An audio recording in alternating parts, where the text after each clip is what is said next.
Man of American education. Horace Mann took a large stand in education. He wanted even the poor to get a first-class education. Mann is important because without his influence, the world might not have compulsory education. Mann is relevant to the topic this year since the theme is taking a stand in history. Mann realized without compulsory education, people were not learning enough and growing up to be responsible and wise like they needed to be to have a strong and successful future. Mann's influence affected changes that still likely impact students and teachers today. Horace Mann took a stand because he cared for the children and people of the United States of America. Mann was born in poverty in Franklin, Massachusetts on May 4, 1796. Horace Mann had two siblings, Stephen Mann and Louise Mann. His parents were Thomas Mann and Rebecca Stanley Mann. He was educated in a one-room schoolhouse that was very unorganized. His school was underfunded and had very little academic resources. Mann was lucky if he even got 6 weeks of school in 1 year. Mann was 20 years old when he was admitted to the sophomore class at Brown University. Further in his life, Mann noticed that public schools were not teaching kids enough and private expensive schools were. Mann understood that education was key to solving mankind's social ills. He had 6 principles for education. 1. The public should no longer remain ignorant. The first principle of education talks about how the public should no longer remain ignorant to the education what the children were learning. Mann wanted people to realize that children were not learning enough.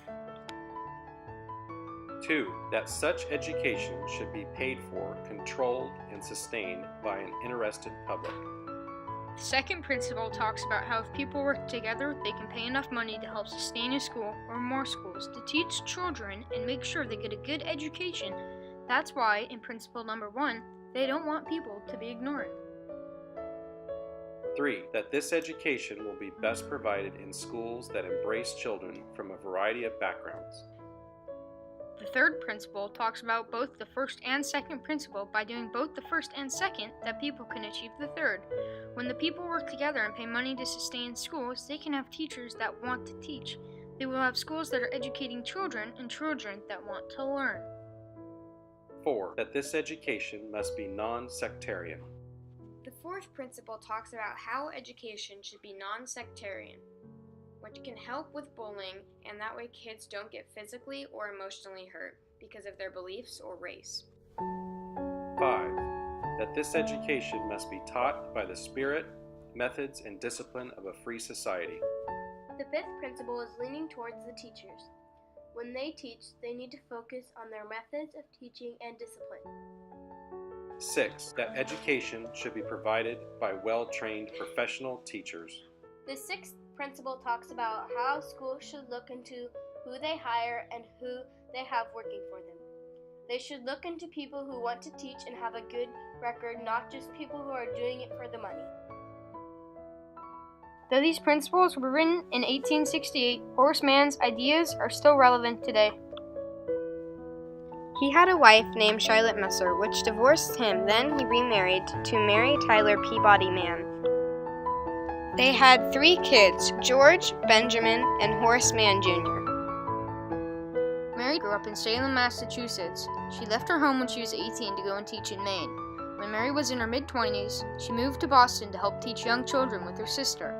Later, in 1833, Mary went with her 6th sister to Cuba. During 1853, she moved into her brother's house to start teaching and tutoring kids in the Italian language. Mary went back to Salem and made her own successful school. In 1837, Mann became the secretary to the Massachusetts Board of Education. Mary helped Horace Mann sustain a good public image. She also wrote books on her free time. There were 3 people on the Massachusetts Department of Higher Education: Horace Mann, Josiah Quincy, and Junior James Carter. Horace Mann was in office at the U.S. House of Representatives for 5 years, from April 1848 to April 1853. He had a special wig developed to speed modernizations. He did his job well. He made compulsory education, which advanced the world. It made it so kids had goals in learning and had to know certain things to advance. When this happened, schools were not only producing children who learned, but children who were advancing. Rebecca Stanley Mann, mother of Horace Mann, was born on February 23, 1761 in Attleboro, Bristol, Connecticut. Rebecca then married Deacon Thomas Mann on June 29, 1786, although Rebecca unfortunately died on March 19, 1837. Rebecca Stanley Mann, mother of Horace Mann, was born on February 23, 1761 in Attleboro, Bristol, Connecticut.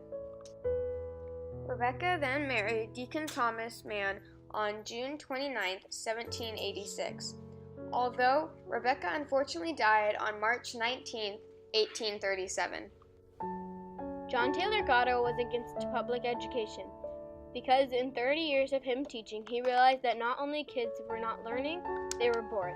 John Taylor Gatto may not have been alive during Mann's time, but he opposes public education. Horace Mann died on August 2, 1853 in Yellow Springs, Ohio at the age of 63. He was buried at the North Burial Ground in Rhode Island. His cause of death was unknown. It could have been old age, drug overdose, or sickness. Horace Mann left a great impression on the world.